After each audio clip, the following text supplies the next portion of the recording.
La Casa de la Cultura Ecuatoriana, Benjamín Carrión, Núcleo de Loja, a través del proyecto intitulado La Literatura Lojana en voz de sus autores, les da la bienvenida a cada uno de ustedes, queridos amigos, amigas de la cultura. En esta ocasión queremos presentar a un nuevo personaje de la literatura lojana. Me refiero al doctor Efrén Sarango Palacios.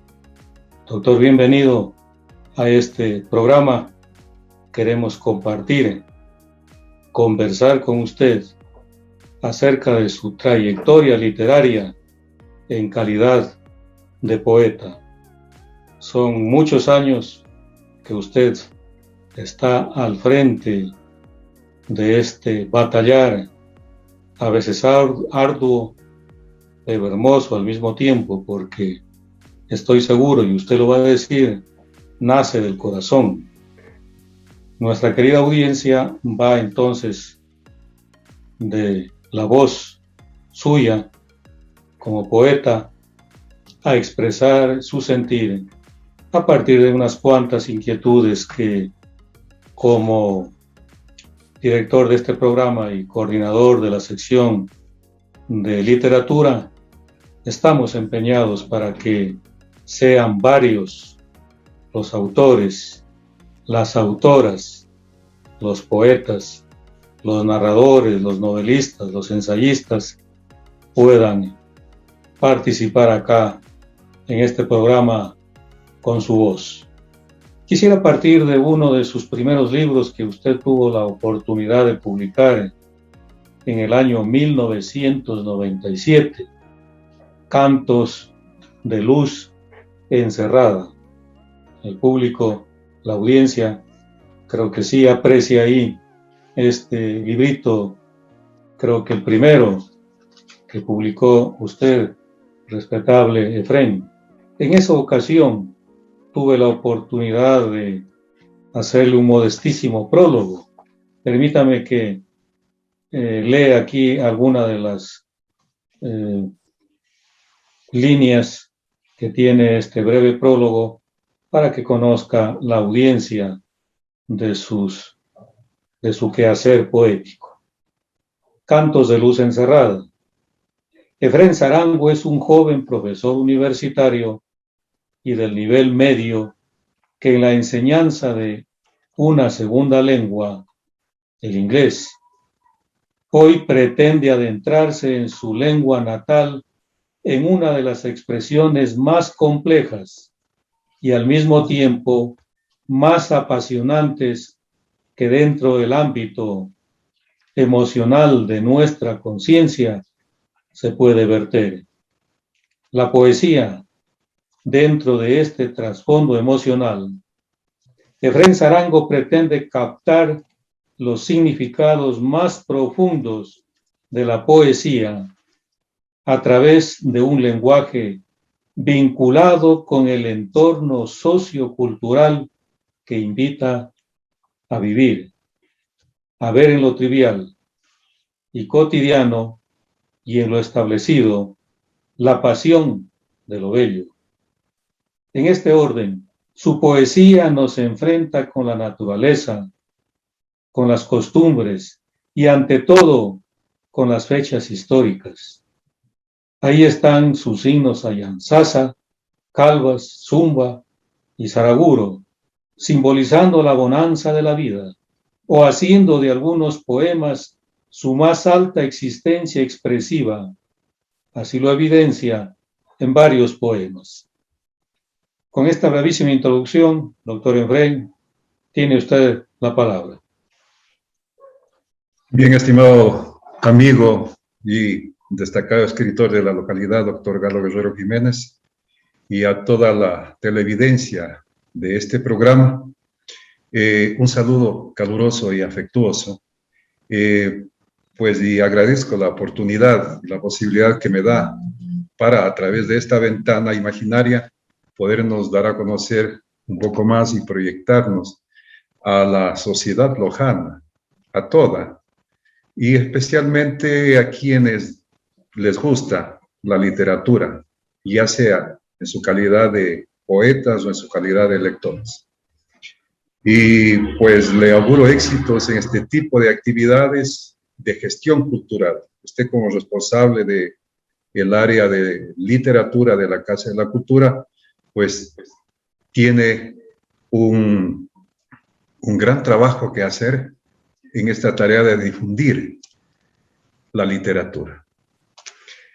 Usted fue muy generoso al mencionar lo que en realidad escribió en 1997 y que se constituyó en el primer trabajo hacia la comunidad. En realidad fue un conjunto de poemas justamente que hacen relación a fechas cívicas y acontecimientos importantes. Y un dato más para recordarle.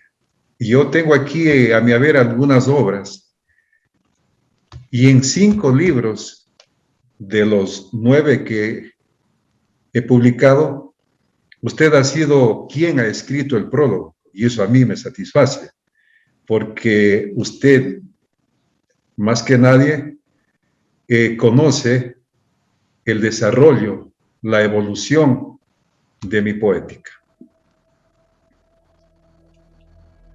Qué bien.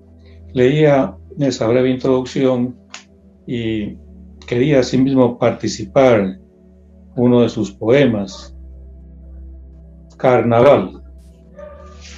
De paso que lo recuerdo. De corto, preparando sus ríos de estrellas. Los muchachos, un tanto absortos, enmudecen con damas tan bellas. Las guirnaldas de libres colores se enamoran de frágil cintura. Serpentinas de excelsos sabores bailotean con rojas pinturas. Es hermoso sentir en la espalda cataratas de húmedos besos, o mejor, despojarles las faldas y mojar a las chicas sus huesos. Ellas van por los campos volando, emulando a astutas gacelas. Sus ropajes en lo alto flotando para no empapar sus estelas. Aerolitos de agua turgente explosionan en carnes resecas. El licor, voluptuoso y ardiente, gesticula en las fieles canecas. Carnaval, tapete de océanos, mójanos por fuera y por dentro. Eres nexo entre cuerpos lejanos, eres fiesta con pueblo en el centro. Porque este poema, perdón la redundancia, es poético, según su parecer. Yo trato de apercibirme primeramente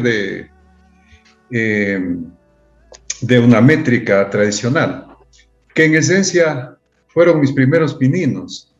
Yo sé que puede estar mal construido si hablamos dentro del riguroso sistema de escritura de verso clásico, pero a medida que el trabajo continuó, igualmente fui perfeccionando este estilo. Ahora, todo lo que suscita emociones o evoca, yo lo puedo considerar poesía. Entonces, a mi manera de ver, es una forma, apercibiéndome del verso clásico, tratar de dar a conocer o traslucir una costumbre de nuestra ciudad, de nuestro país, a través de estos versos. Porque incluso, a mi juicio, tienen simbología. Qué bien. Sí, usted dijo algo muy interesante. La poesía, con su verso, con su rima, con su canto, con su música. No es en verdad tan fácil componer poesía clásica con la métrica respectiva, y usted lo hace con mucha maestría. Tengo por aquí un breve opúsculo, Don Quijote en tiempos de paz. No sé si recuerde este trabajo, que es de 1999. Claro, Quiero aquí leer un breve poema para que usted me diga, no sé si quepa, qué semejanzas, qué diferencias, cómo se maneja acá en cambio el estilo poético. Dice el poema: irresponsables del volante, con el puro en la cabeza, van perdiendo la destreza. Los taitas, por hacerse los sobrados, dan el carro a sus hijos inmaduros, sin saber que hace tiempo estos pelados toman biela en la noche allá en el churo. Los pibes, con el trago en la cabeza, se creen los campeones del volante, escapan de pisar al que atraviesa las calles y avenidas tan campantes. Estamos los lojanos ya cabreados, que no haya una efectiva vigilancia en contra de los niños que, embriagados, derrochan de sus viejos, entre comillas, las ganancias. Lamentos, gimoteos y tristezas soltaron por la paz de un mozalbete, a nombre del que, lleno de cerveza, pensaba que su carro era cohete. Señores de la poli, el panecillo es plaza de los ricos aniñados, que frescos y después de un cigarrillo avanzan con sus carros bien soplados. Y el poema sigue. En honor al tiempo no lo leo todo, pero me gustaría su opinión sobre este poema, que, como puede darse cuenta, hay una variación ya de estilo. El que leíamos era de 1997, y 2 años después algo pasa ahí. ¿Qué claro. nos puede decir? Bien, es hermoso recordar aquello cuánto se escribió. Dicho sea de paso, en la columna que yo mantengo en un diario de la localidad, bajo el título Entre broma y en serio, hasta la presente calculo que se habrán publicado más de 5,000 trabajos. Y aquel que usted leyó es uno de ellos. Ahora, la poesía, a mi juicio, tiene que ir de la mano con los eventos sociales. Caso contrario, la poesía no puede andar desclasada del avance social o retroceso social, porque a veces la sociedad involuciona. Entonces, el poema anterior trata de retratar una realidad, y utilizo el verso para retratar esta realidad, llegando a la variante de denuncia social, porque a través de la poesía hacemos denuncia social. Como dije antes, si no suscita un cambio o un intento de cambio, la poesía puede ser infructuosa. Yo sé que con la poesía no podemos cambiar un sistema, pero por lo menos podemos ser los portadores de esa voz de denuncia social. Eso, estimado doctor Galo. Una voz que, entiendo, sirve para sensibilizar. Como dije yo en algún artículo, humanizar, trabajar para humanizar a la humanidad. O sea, una especie de redundancia, pero que sirve. Claro. Acá sí. Yo creo que de alguna forma esa poesía sociocrítica, diría yo, que usted hace, va encaminada justamente a denunciar los males. Y se lo hace aquí con la palabra altiva, con la palabra directa. La pregunta es, porque muchos creen que la poesía tiene o debe tener obligadamente un lenguaje estético sublime, es decir, incluso con toda la lírica posible. Y en el caso suyo no es así. Entonces, esta poesía, ¿en dónde la encasillaríamos? Como lírica, como se podría tal vez hablar de una poesía narrativa, porque el lenguaje un poco como que va en ese contexto, pero como herramienta que usted maneja aquí, la lengua, en el ámbito poético. Mire que si se lo hiciera desde el ámbito narrativo, no sé si tal vez sería más fácil, pero usted lo hace justo desde el ámbito poético y es un poquito más complejo. Sin embargo, usted tiene maestría para esto, porque mire, prácticamente todos los días hacer un poema así. Entonces, no sé si nos puede contar eso un poco. Claro, yo no me encasillaría de manera muy definida en alguna vertiente. Hay momentos que mi poesía toma algunos artificios, algunas posibilidades de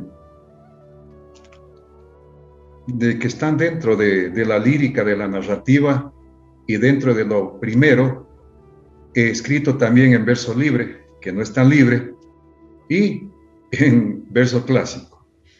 Entonces, yo, por mi recurrencia en el trabajo, en este diario, mi trabajo lo encasillo más dentro del aspecto sociocrítico, como usted dijo, utilizando incluso un lenguaje coloquial, de tal suerte que sea más accesible a la persona que nos lee, sin descartar que en algunos momentos podemos utilizar otras categorías subjetivas un poco más elevadas con el propósito de que incluso la poesía se transforme en una pedagogía, en una incitación a la lectura por descubrir la terminología o la hermenéutica de la que usted muy bien conoce.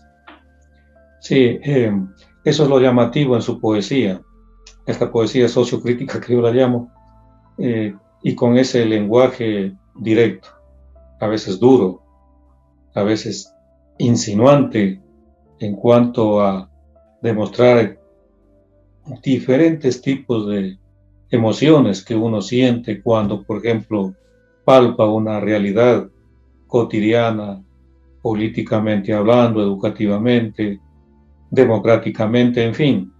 Y usted es muy certero en ese lenguaje, pero es ahí donde hay gente que cree que ¿cómo así se puede utilizar este tipo de lenguaje en la poesía? Y uno qué dirá, ¿qué puede decir? Estéticamente todo es posible. No sé si usted ha tenido la oportunidad, por supuesto ya murió, pero su obra ha quedado ahí perenne, al poeta Euler Granda. Por ejemplo, Claro que él trabaja mucho, o no sé si usted recibió influencia de él. A propósito de influencia, ¿tiene usted algún tipo de... Porque uno en la vida dicen que hay que buscar modelos de vida para tratar de siempre dar lo mejor de sí. ¿Hay algún modelo en poesía que usted ha seguido? Bien, para responder esto, primero tendría que decir que mis poemas principalmente están dentro de dos estructuras. La primera son octavillas, que usted conoce muy bien, pero también he escrito mucha décima poética. Entonces, más bien la influencia viene por ahí, porque yo he leído del creador de la décima Espinela, que fue Joaquín Espinel, por 1600 aproximadamente. Y por ahí viene lo de Espinelas, claro, en honor al nombre. Exactamente, del español. Entonces, yo he leído y eso me atrajo. ¿Por qué? Por la musicalidad que uno siente cuando lee. Y ¿Sí? ahí, perdón, ahí está el contraste. Uno puede decir, ¿cómo puede haber musicalidad si se utiliza términos duros? ¿No es cierto? Términos, Ujú. no sé si decir, a veces sí, a veces vulgares.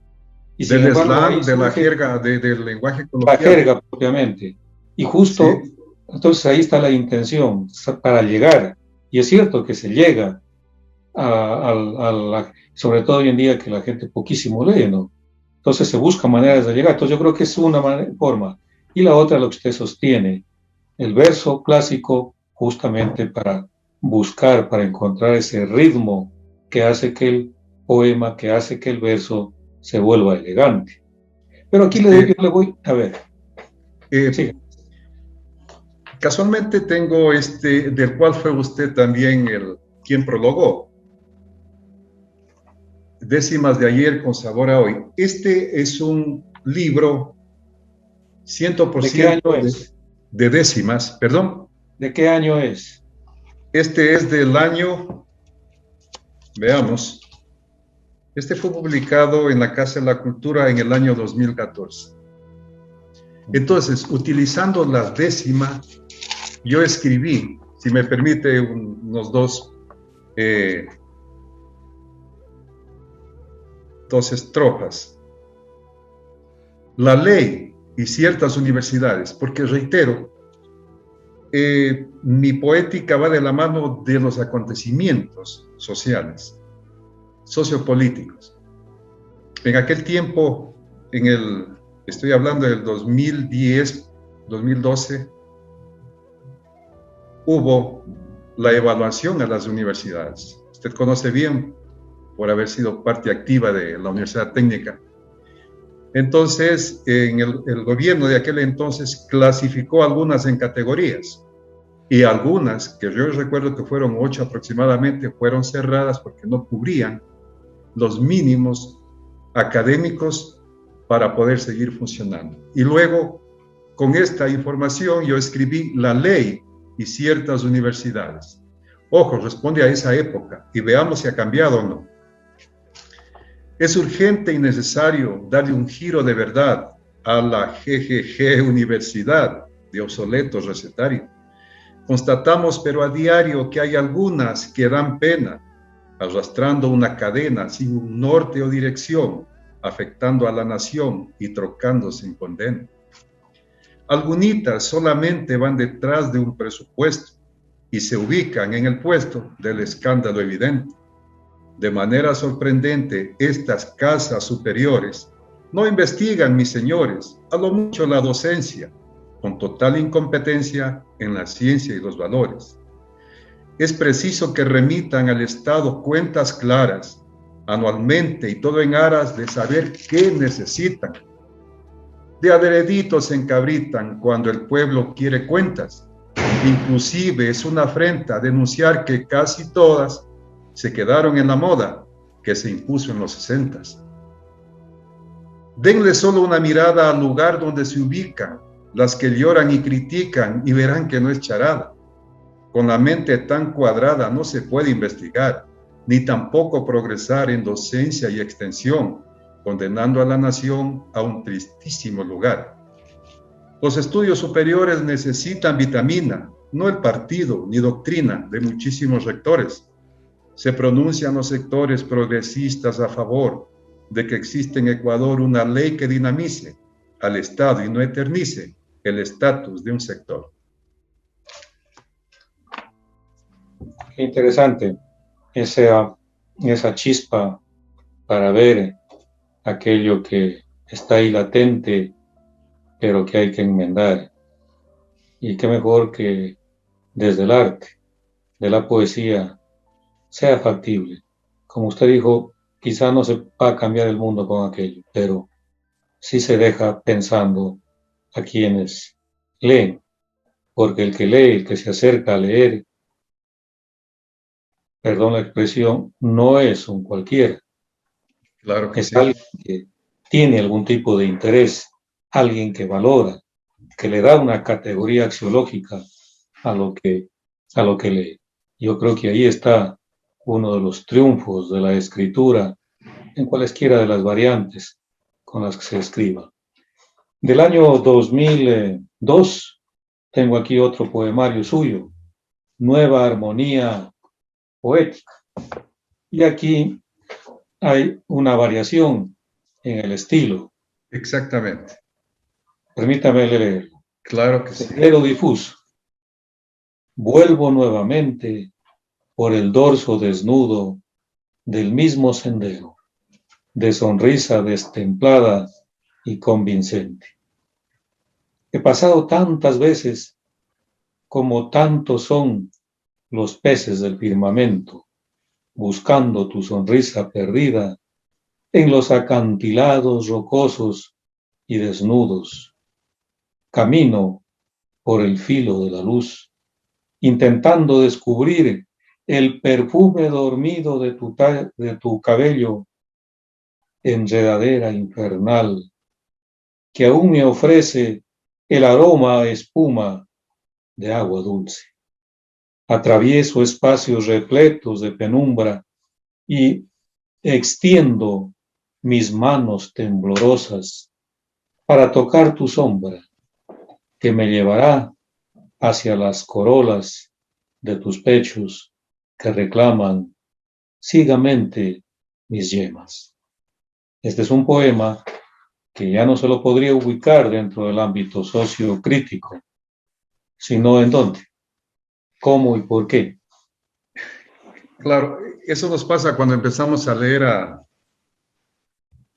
Yo he leído mucho de la poesía de los franceses, del Círculo de los Malditos, y no necesariamente es un reflejo de Baudelaire, por ejemplo. He leído también mucha poesía de Jorge Carrera Andrade, de aquí de los nacionales, de Euler Granda mismo, de aquí de de Alfredo Jaramillo, suya mismo, la poesía suya, que es muy buena. Por eso digo, lo importante de nutrirse de diferentes vertientes, de tal suerte que yo no entiendo a veces cuando nos queremos clasificar dentro de una estructura tan rígida, cuando en algún momento dado estamos participando de otra corriente.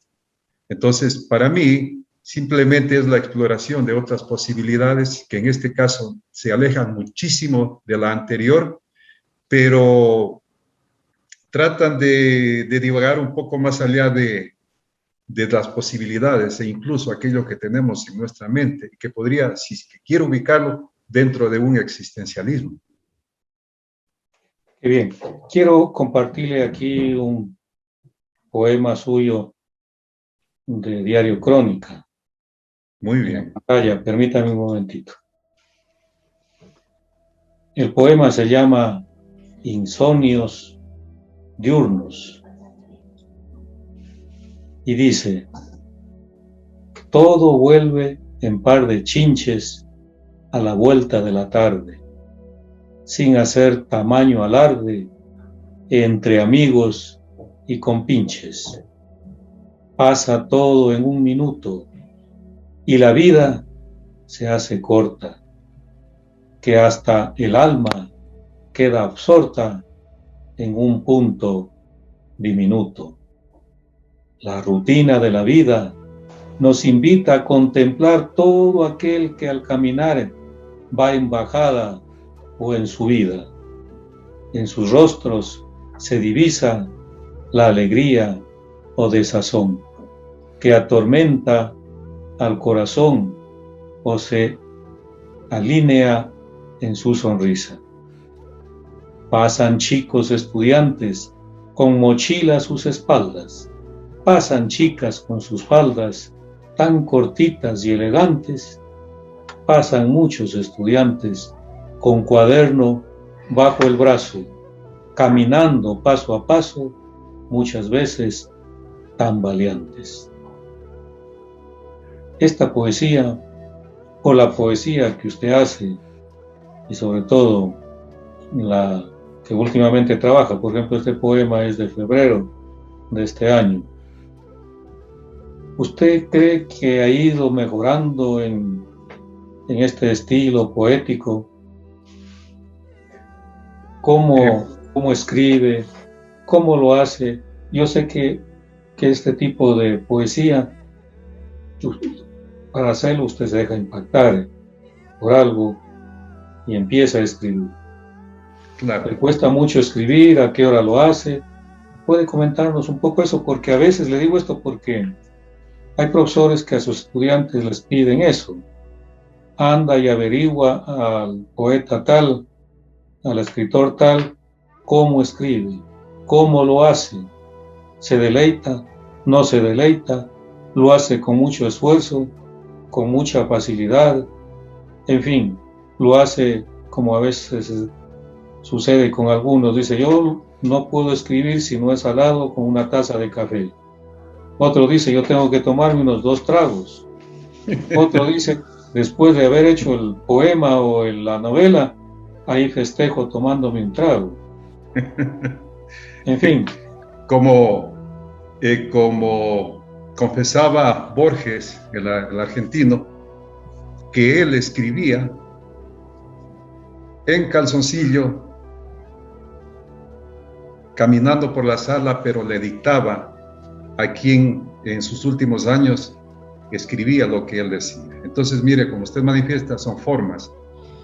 Pero en lo personal no hay un momento, porque el momento que ponemos un horario para la producción poética, estamos desestimando los mejores momentos que podemos vivir en la calle, con los amigos, en una excursión, en el río, en el sendero, etc. Entonces, yo considero que no hay momento específico para escribir.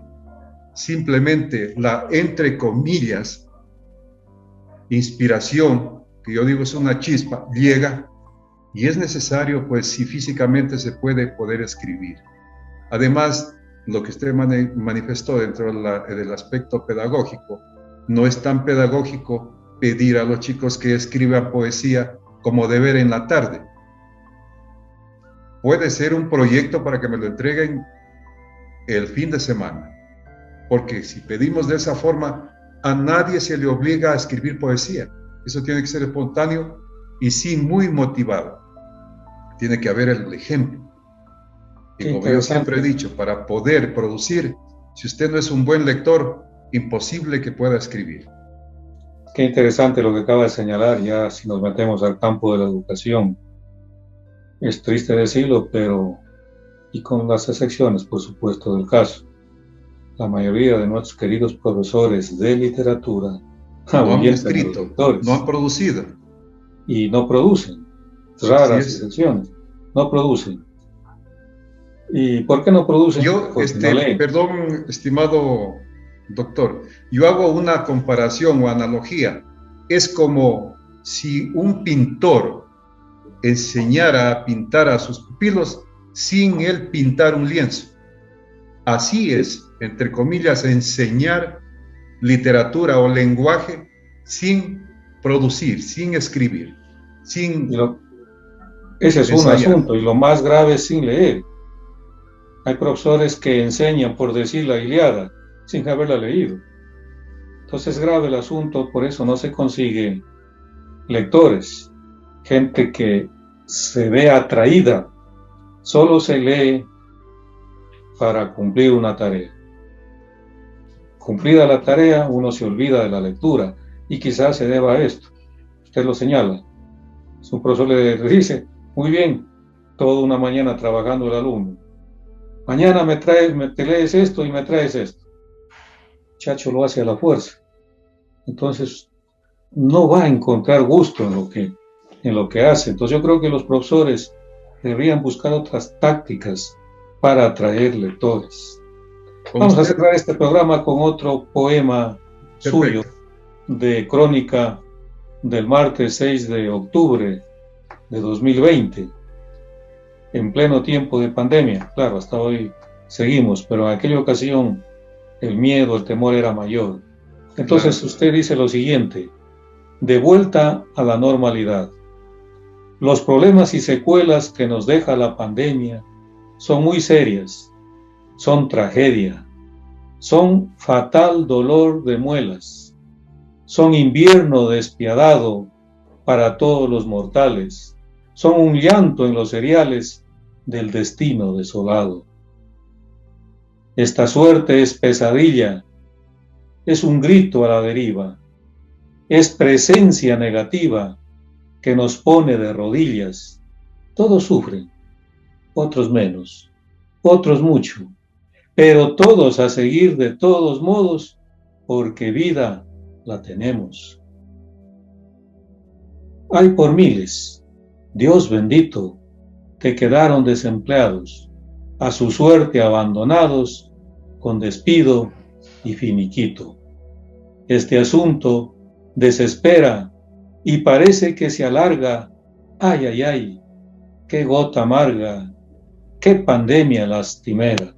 Y sigue el poema. Con esto quiero preguntarle, ¿hay poeta para largo bajo esta perspectiva o cuáles son los proyectos a futuro? Bien, el proyecto, o no proyecto, porque es una realidad, espero que en un mes pueda presentar esta obra. Es la última, ya está, como usted puede ver, publicada en la Casa de la Cultura de Zamora, del cual también usted generosamente escribió el prólogo en el año 2020. Entonces, aspiro que a fines de este mes o inicio de septiembre lo invitaré, porque obviamente usted va a hacer la presentación. Por lo otro, le comento que tengo el proyecto de seguir hurgando de todos los trabajos que he publicado, porque tengo los archivos en la mayoría para ir presentando volúmenes con los trabajos que yo considero que son los mejores dentro de este género. Entonces, luego, cuando yo me desvincule del sector docente, que creo que son 2 años y medio más, pues me voy a dedicar de lleno a la producción literaria y a cumplir con estos proyectos de publicación por volúmenes de trabajos que ya han salido en el periódico. Además, el aspecto pictórico, que quién sabe no me conocen en esa faceta, también tengo una colección que espero exhibirla, ojalá en septiembre también. Perdone, lo que está a sus espaldas, creo que es pintura suya, ¿o no? Sí, perfecto, es un lienzo mío. Sí. La poesía está por todo lado. En claro, la propia poesía y también en su pintura. Claro, y tenemos aquí en Loja muchos ejemplos de poetas que también pintan. Hay muchos ejemplos. Muy bien. Qué interesante haber conversado con Efrén Zarango Palacios, poeta nuestro, poeta, usted es de Zumba, de claro Zamora. Sí. Sin embargo, lo hemos presentado como lojano, porque en el fondo es eso. Toda su vida la ha dedicado acá, a Loja. Claro. Y qué bien, qué bien. Sus palabras finales a este proyecto, que lo que trata es de difundir lo que crean nuestros escritores, nuestros poetas, nuestros narradores. Este programa de la literatura lojana en voz de sus autores. Agradezco, estimado doctor Galo Guerrero Jiménez, este espacio brindado para poder transmitir y dar a conocer mi trabajo poético. Y me congratulo además con este proyecto. Siga adelante dando a conocer a la ciudad, provincia y país respecto a los valores, en este caso poéticos, también dentro de la narrativa, etcétera, porque en Loja realmente sí vivimos la cultura y podemos reivindicar el nombre de que es capital musical, poética, artística, literaria del Ecuador. Gracias, estimado amigo. Qué bien. Galo. Muchas gracias a usted. Ha sido el doctor Efrén Zarango Palacios en este programa, en este proyecto literario intitulado La literatura lojana en voz de sus autores. Galo Guerrero Jiménez, coordinador de la sección de literatura y de este proyecto literario, agradece la presencia de cada uno de ustedes, queridísimos amigos y amigas de la cultura. Será hasta una próxima oportunidad.